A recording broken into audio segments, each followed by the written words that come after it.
estoy reconectando. Ahí estamos, amados hermanos. Dios les bendiga. Y empezamos de nuevo, ¿verdad? Desafortunadamente entró una llamada y nos sacó de la transmisión, pero continuamos de nuevo. Decía yo que el tema de hoy, Jesús es la respuesta para el mundo. El Señor Jesucristo es la respuesta para los problemas de ayer, hoy y de mañana. Nosotros no podemos cambiar la situación que estamos viviendo, amados hermanos, pero Jesús sí. Él ya lo hizo. Cualquier tipo de problema por el que estemos atravesando, sea cual sea nuestra necesidad, Dios ya nos dio la solución, amados hermanos. Y la respuesta no solo para hoy y mañana, sino para toda una eternidad. Escúchame bien lo que voy a decir a continuación. Dios ya nos dio la respuesta. ¿Y sabes dónde está la respuesta? Está en Jesús, pero está en la cruz. El Antiguo Testamento y los profetas apuntan hacia la cruz, hermano. Y de la misma manera, de Apocalipsis a los Evangelios nos llevan a la cruz. De tal manera que cualquiera que sea la situación que estemos viviendo a nivel mundial, a nivel personal, la respuesta está en Jesús. Y la respuesta fue consumada en la cruz del Calvario. Y vamos a avanzar. Yo quisiera hablarle acerca de nuestro Señor Jesucristo, cómo Él fue predestinado desde antes de la fundación del mundo para venir a este mundo, para nacer, para vivir y para morir por nuestros pecados, por nuestras necesidades en la cruz. El punto central del plan perfecto y eterno de Dios es la cruz. Pero Dios en su infinito amor nos lo vino mostrando desde la antigüedad, desde el Génesis, hermano. Bueno, dice la palabra que desde antes de la fundación del mundo, nuestro Señor Jesucristo ya había sido predestinado para venir a salvarnos, para venir a librarnos de todo problema, de toda adversidad. Y ese plan perfecto se consumó en la cruz. Por eso les decía yo que tanto el Antiguo Testamento como los profetas apuntan a la cruz. Y de Apocalipsis a los Evangelios apuntan a la cruz. Entonces, cuando tú y yo miramos a la cruz, podemos creer y entender que nuestros problemas están solucionados en la cruz. Y vamos a ver algo de esto a través de las Escrituras.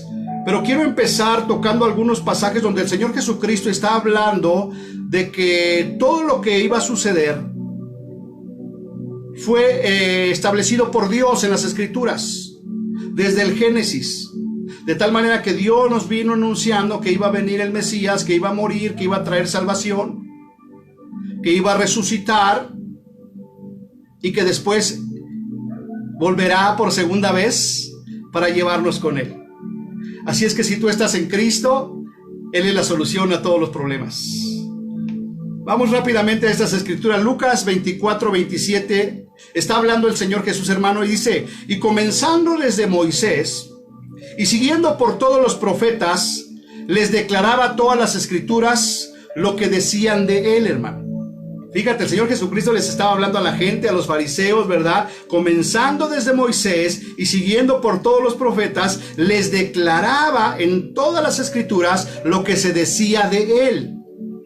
Es decir, que ya desde Génesis, lo vamos a ver más adelante, Dios nos venía anunciando que venía Jesucristo el Salvador, que no te preocupes, que ya, si tú estás en Cristo, ya está solucionado el problema, ¿verdad? Ya sea que vivamos o que muramos, somos del Señor y estaremos con Él por una eternidad.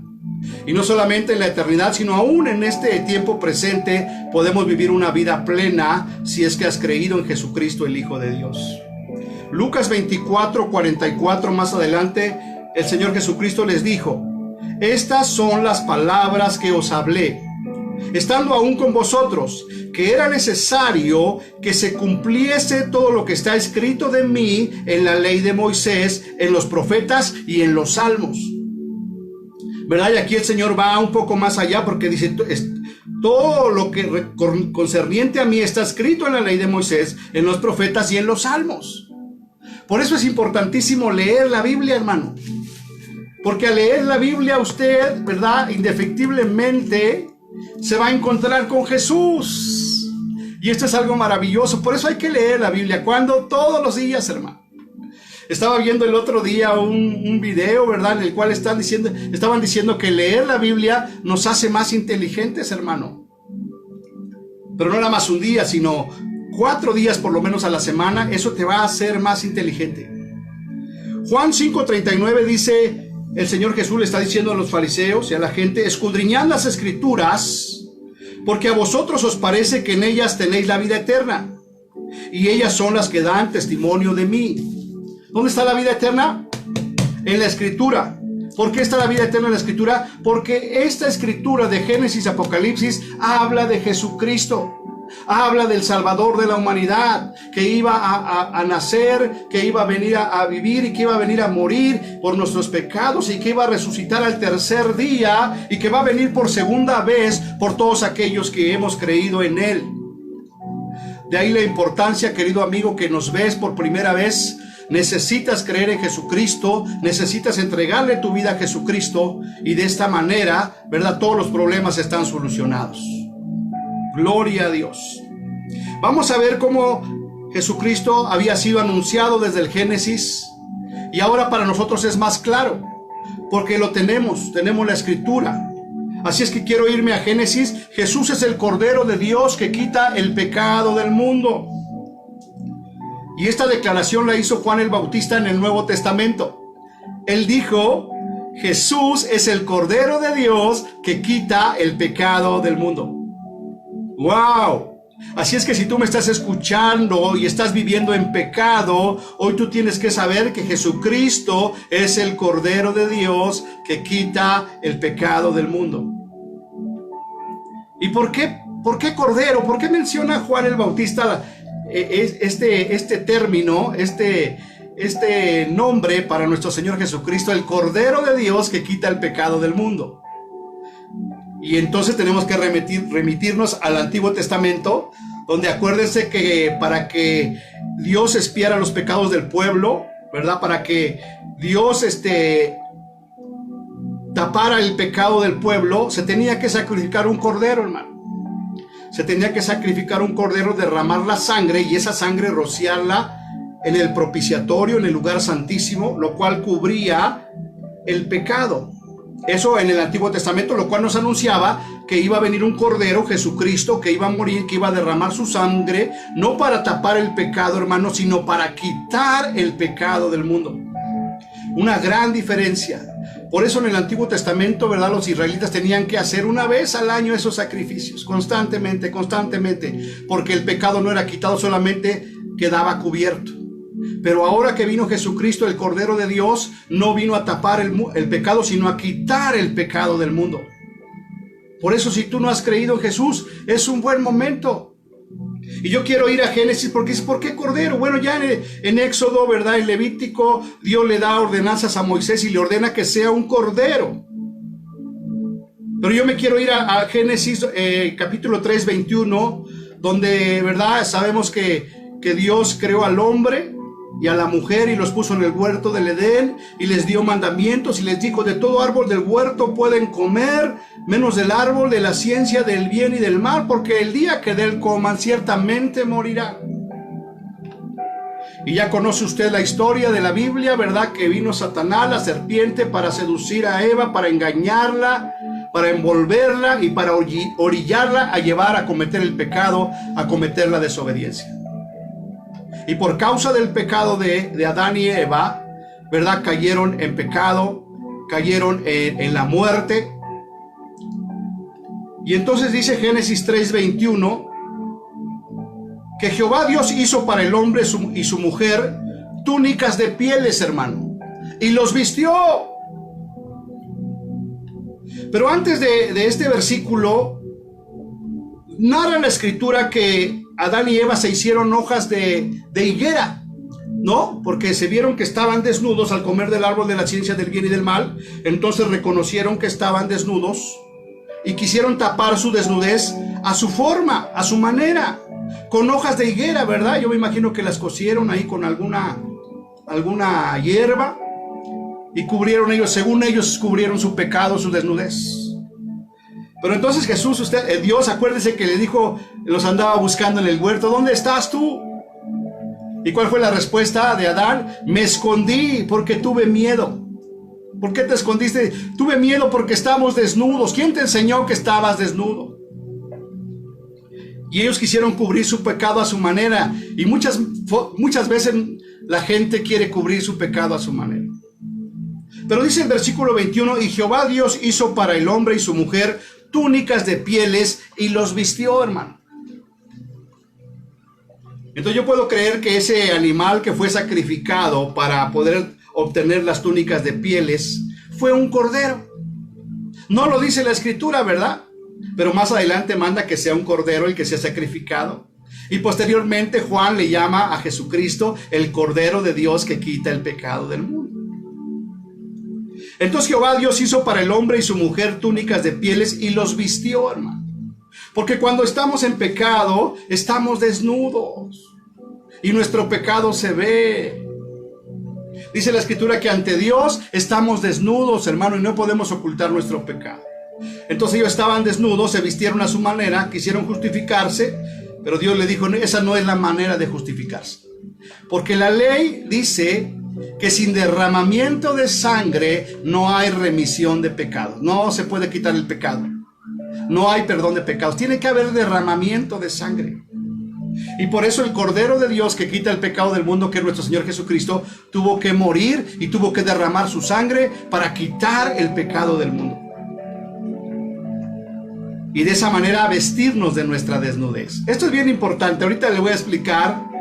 Cuando andamos en pecados andamos desnudos, viendo todas nuestras miserias, nuestras inmundicias. Pero cuando venimos a Jesucristo arrepentidos y le pedimos perdón, Él nos viste, hermano. Fíjese lo que dice adelante. En todas partes de las escrituras, las prendas son símbolo de justicia, hermano. ¿Verdad? Entonces, ¿de qué es un símbolo los vestidos, las vestiduras? De justicia. Y cuando estamos desnudos, pues no hay nada, no hay justicia, hermano. ¿Por qué? Por el pecado. En todas partes de las escrituras las prendas son símbolos de justicia. Y toda la justicia suficiente de Dios o la justicia autohecha del hombre. ¿Verdad? Adán y Eva se vistieron con hojas de higuera, con su propia justicia, pero Dios nos viste con su justicia.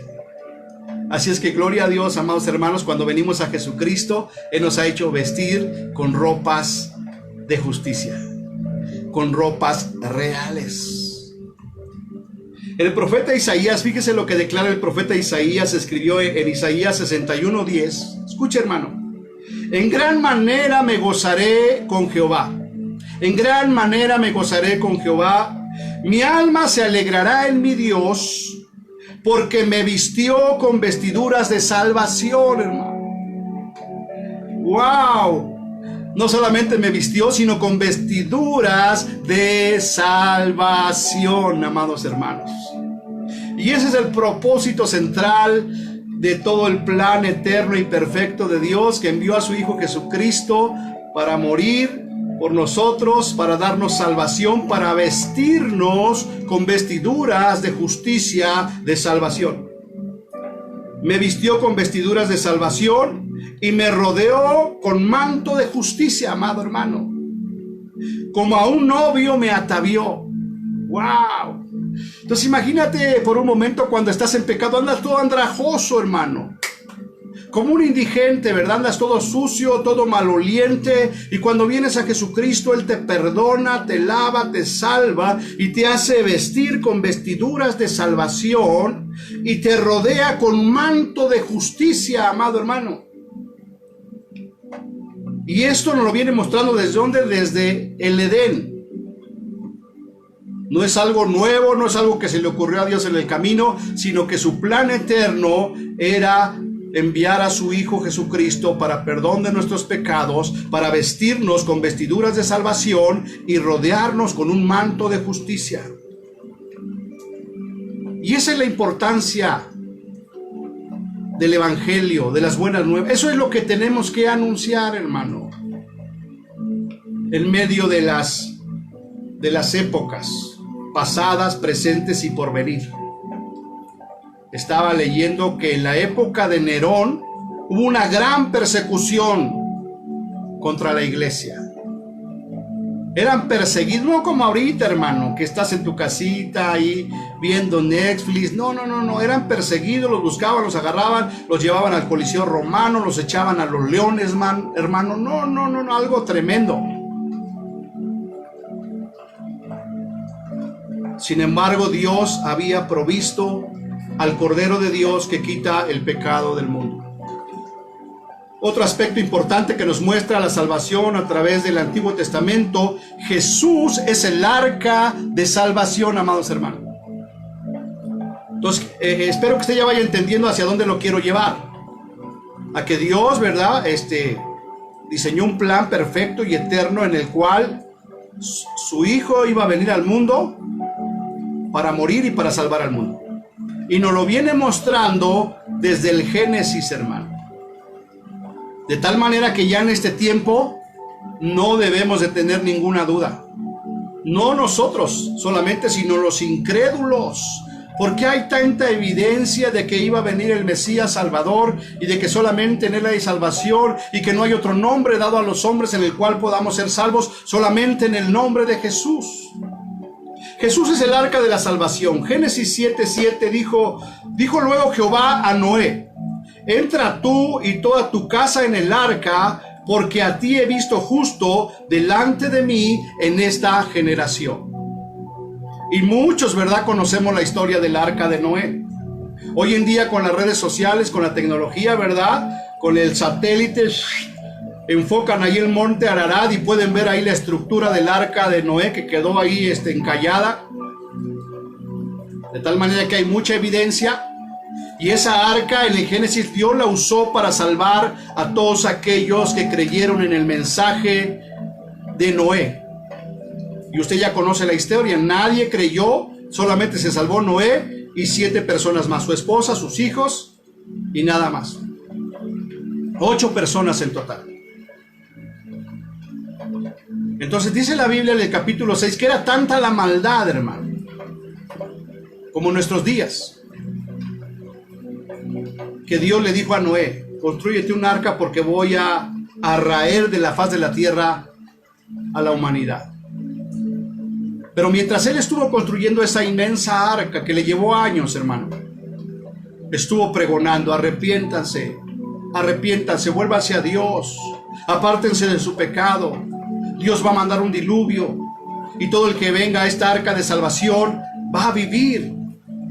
Y usted ya conoce la historia, hermano. No le creyeron hasta que vino el diluvio y el arca se cerró y nadie pudo entrar. Solamente 8. La familia de Noé. Entonces, ¿qué representa esa arca, hermano? Nos venía anunciando a Jesucristo. Por eso este punto se llama Jesucristo, es el arca de salvación, donde puedes ser salvo tú y tu casa y todos aquellos que te crean. Ahora tú y yo somos ese Noé que tiene que estar pregonando que solamente Jesús hay salvación, que entren en el arca de salvación que es Jesús.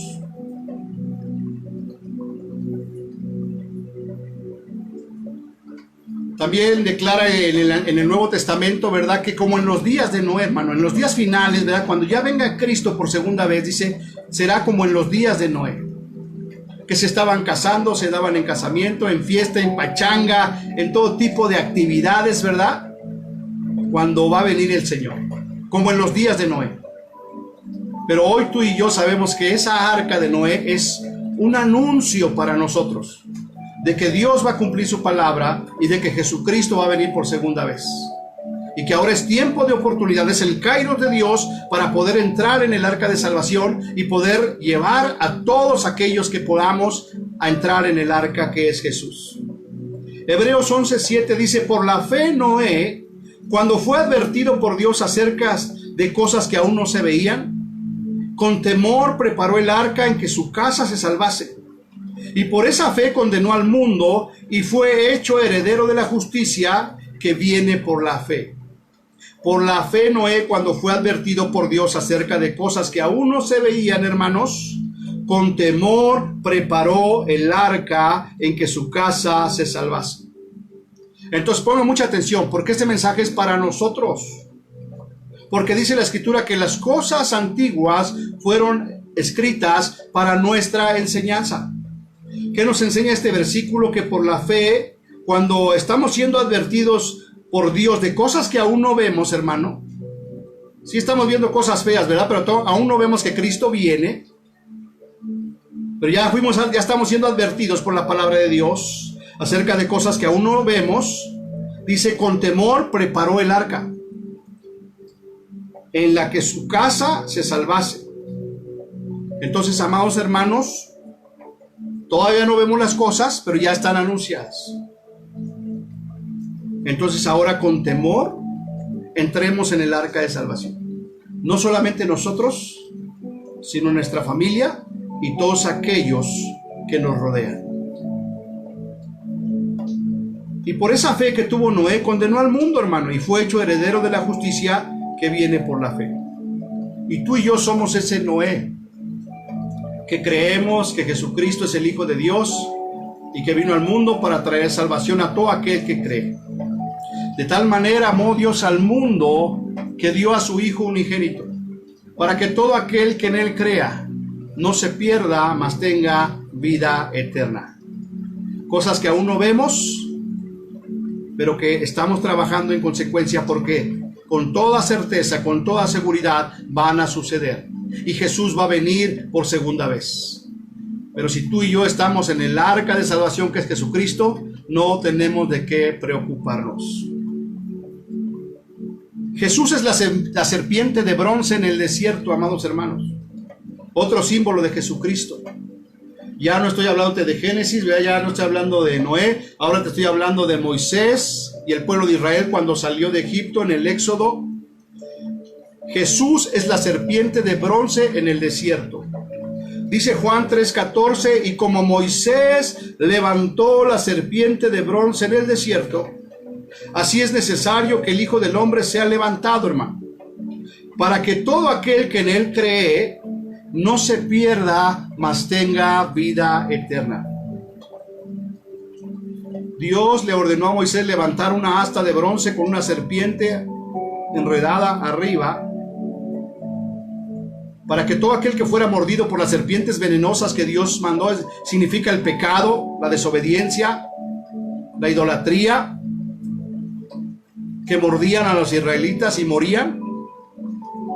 Entonces Dios le mandó a Moisés, hazte una asta de bronce y pon una serpiente de bronce, y todo aquel que sea mordido por una serpiente por causa de su pecado, pero que voltea a mirar a la serpiente, será sano. ¿Y qué es lo que simbolizaba esa serpiente? A nuestro Señor Jesucristo en la cruz. Por eso les decía yo, ¿verdad?, al principio de la transmisión, que de Génesis, pasando por los profetas, el Antiguo Testamento, los profetas y los salmos anuncian a la cruz de Jesús. Y de Apocalipsis para el Nuevo Testamento, los evangelios apuntan hacia la cruz, que es el símbolo de la serpiente de bronce que Moisés levantó en el desierto, para que todo aquel que mirara fuera salvo. De igual manera hoy, ¿verdad?, si tú estás en pecado, si tú has sido mordido por la serpiente, pon tus ojos en Jesús. Es el único que te puede salvar, es el único que te puede sanar, es el único que te puede levantar y es el único que te puede dar vida eterna. Entonces podemos ver, ¿verdad?, a través de estos y muchos ejemplos, cómo Dios nos venía anunciando que iba a venir el Salvador. Otro aspecto que habla el Antiguo Testamento, Jesús es el maná del cielo, hermano. Jesús es el maná del cielo. Juan capítulo 6, versículo 30 al 35 dice lo siguiente. Le dijeron entonces, ¿verdad?, los judíos, los fariseos, ¿qué pues haces tú como señal para que veamos y te creamos? Fíjate, no le creían, hermano. Y hoy en día es lo mismo, ¿verdad? ¿Cuántas predicaciones, verdad?, en casa de Dios, cuántas predicaciones en tantas iglesias, y ahora con internet, hermano, cuántas predicaciones, pero ¿qué crees?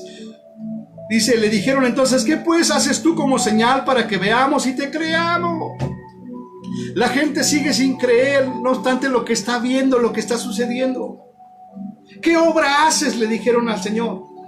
Dice, nuestros padres comieron el maná en el desierto, como está escrito, les dio a comer el pan del cielo. Entonces Jesús les dijo, En verdad les digo que no es Moisés el que les ha dado el pan del cielo, sino que es mi Padre el que les da el verdadero pan del cielo. Porque el pan de Dios es el que baja del cielo y da vida al mundo. No los que comieron el maná en el desierto vivieron, sino el pan que descendió del cielo, que es Jesucristo. El que come de ese pan, ¿verdad?, tiene vida. Y me llama la atención aquí, dice que porque el pan de Dios es el que bajó del cielo y es el que da vida al mundo, hermano. Entonces, ¿cuál es el pan que bajó del cielo? Es Jesucristo. Y ese pan que es Jesús es el que da vida al mundo. Entonces, en medio de esta época, de esta generación, ¿verdad?, que hay tanta muerte, ¿qué es lo que le da vida a este mundo, hermano? El pan que descendió del cielo, que es Jesucristo. Pero ¿cómo van a oír de Jesús si no les predicamos? ¿Cómo van a creer si no hay quien les predique? ¿Y cómo van a oír si nadie les anuncia?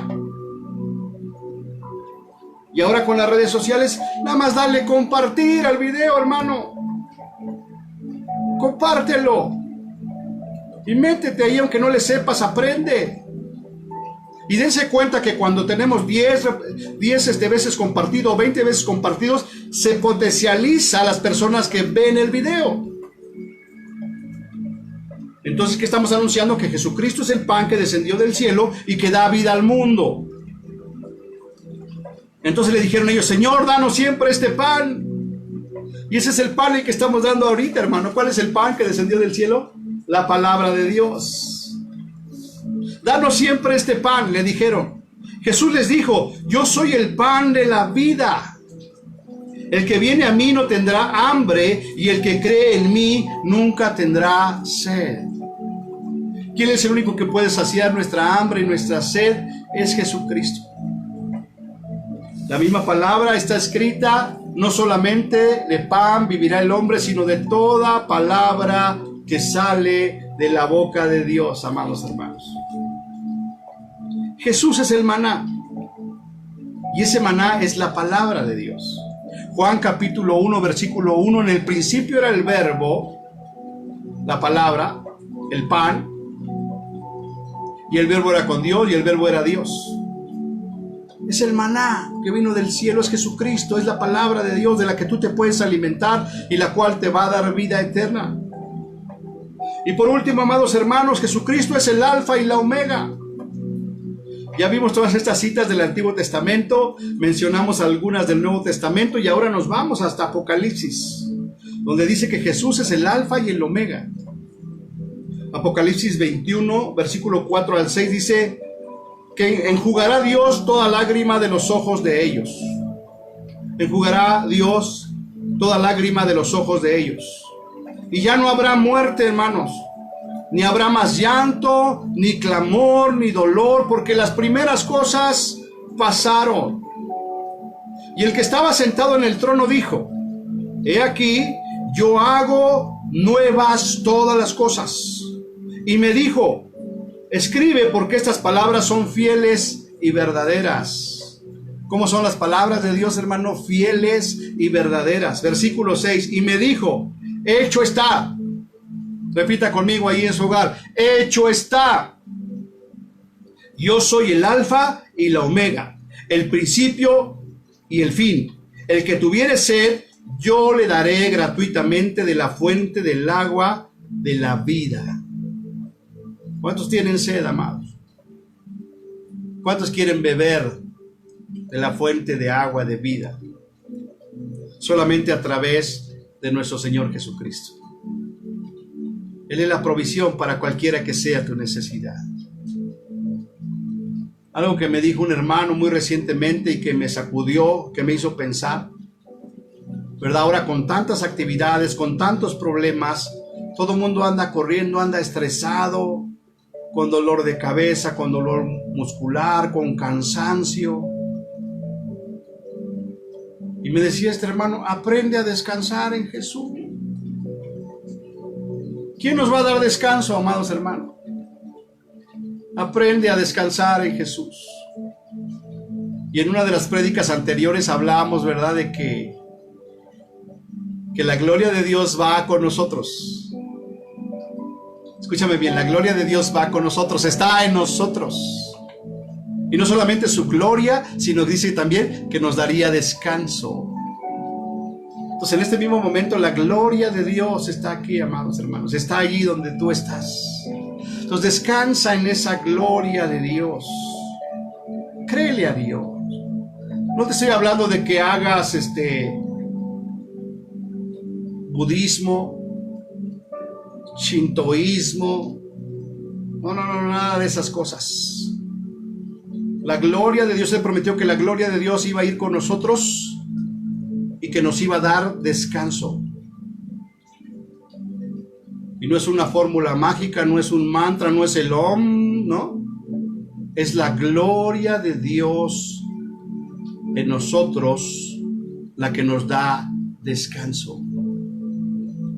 Yo te invito a que al terminar la transmisión, ¿verdad? No te vayas, no apagues y ya te vayas a tu telenovela, por el amor de Dios. Tómate 5 minutos, ¿verdad? Ponte una adoración y descansa en la presencia de Dios. Y tú me dices mañana o el domingo si no, Dios te dio ese descanso y ese reposo que tú necesitabas. Por último, amados hermanos, hebreos, puestos los ojos en Jesús. Puestos los ojos en Jesús. Ya la Biblia nos anuncia de qué se trata este libro, hermano. ¿Quién es el personaje central? ¿Quién es el héroe de la película, hermano?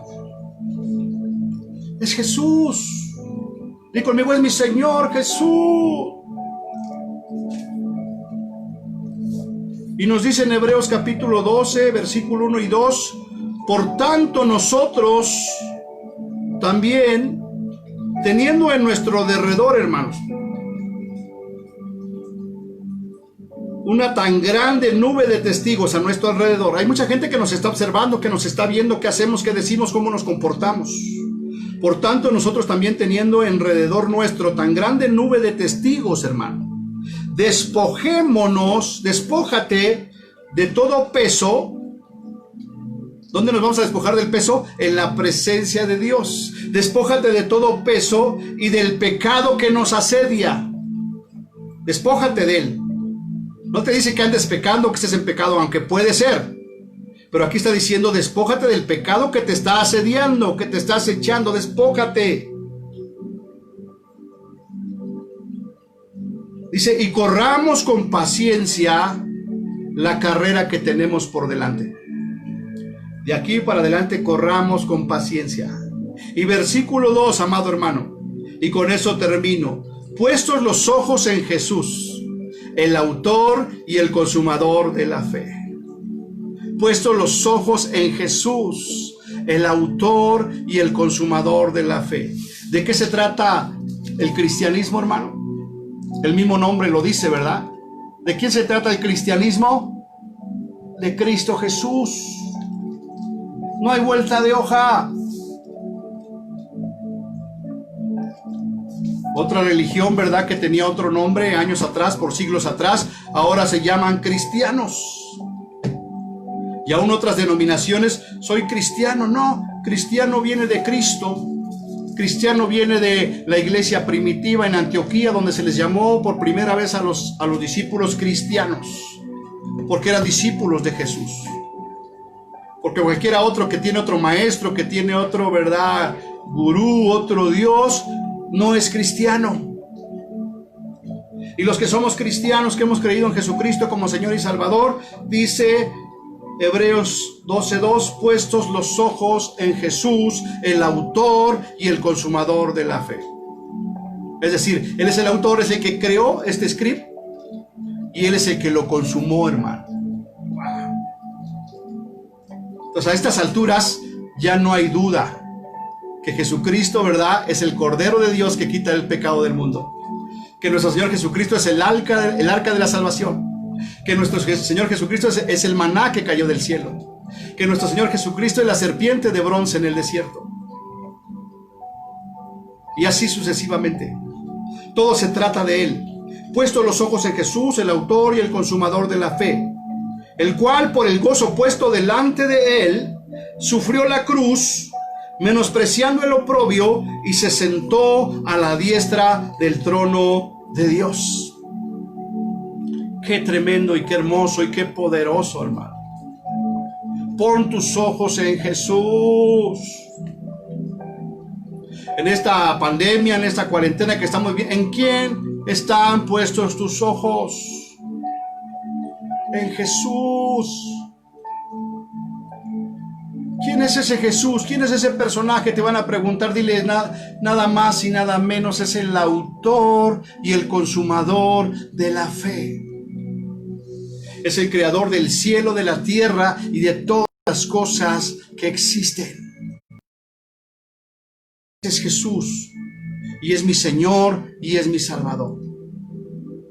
Y toda la palabra, toda la Biblia habla de mi Señor. Vamos a orar. Bendito Padre Celestial, te damos gracias en esta noche. Gracias, Dios, porque tú eres un Dios amoroso, un Dios poderoso, un Dios misericordioso. Y antes de que tú nos crearas, tú ya tenías un plan perfecto. Tú eres el autor de este plan de salvación. Y tú mismo eres el consumador de ese plan. Y ahora nosotros sabemos que en tu Hijo Jesucristo hay salvación y hay vida eterna. Por eso, Señor, mis ojos estarán siempre puestos en Jesús.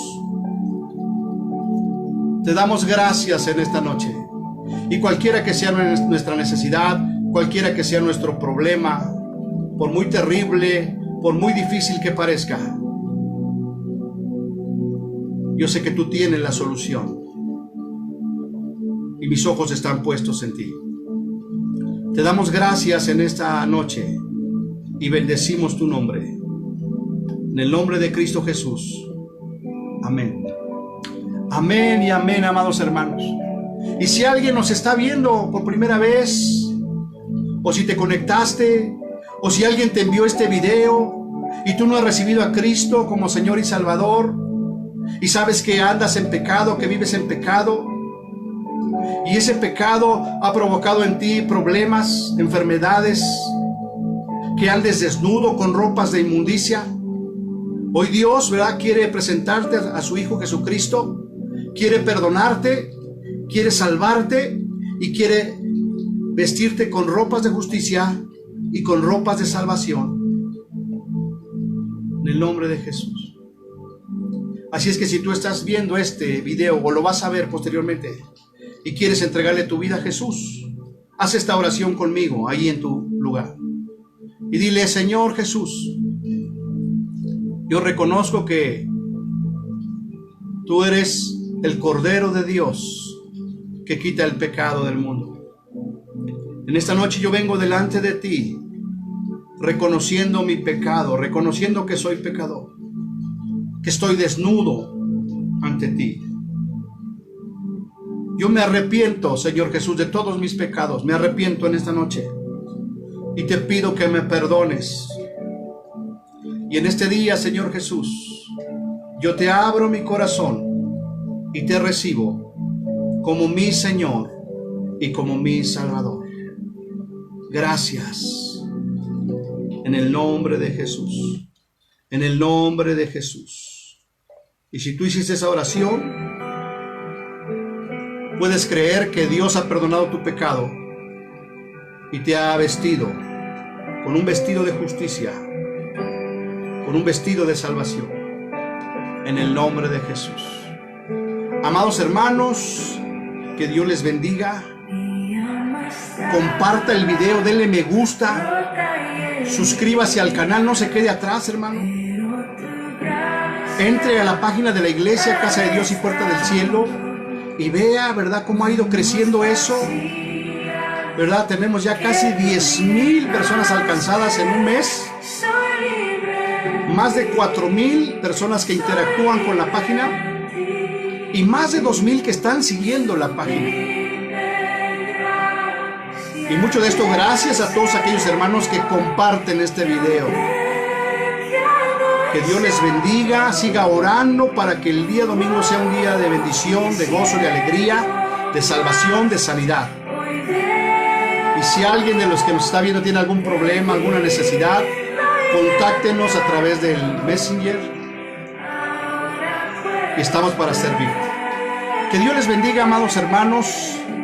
Si no se ha notado, ya no hay lugar en la primera reunión. Lástima, Margarito. Todavía hay lugar en la segunda reunión. Anótense antes de que sea demasiado tarde. Y evítenos la molestia y la tristeza de decirle que no puede entrar, hermanos. Tenemos que acatar y obedecer las instrucciones del gobierno federal y del gobierno del estado. Que Dios les bendiga. Y Dios mediante nos vemos el día domingo a las 10:30. La primera reunión y la segunda a las 12 de la tarde. Bendiciones, amados. Estamos en contacto.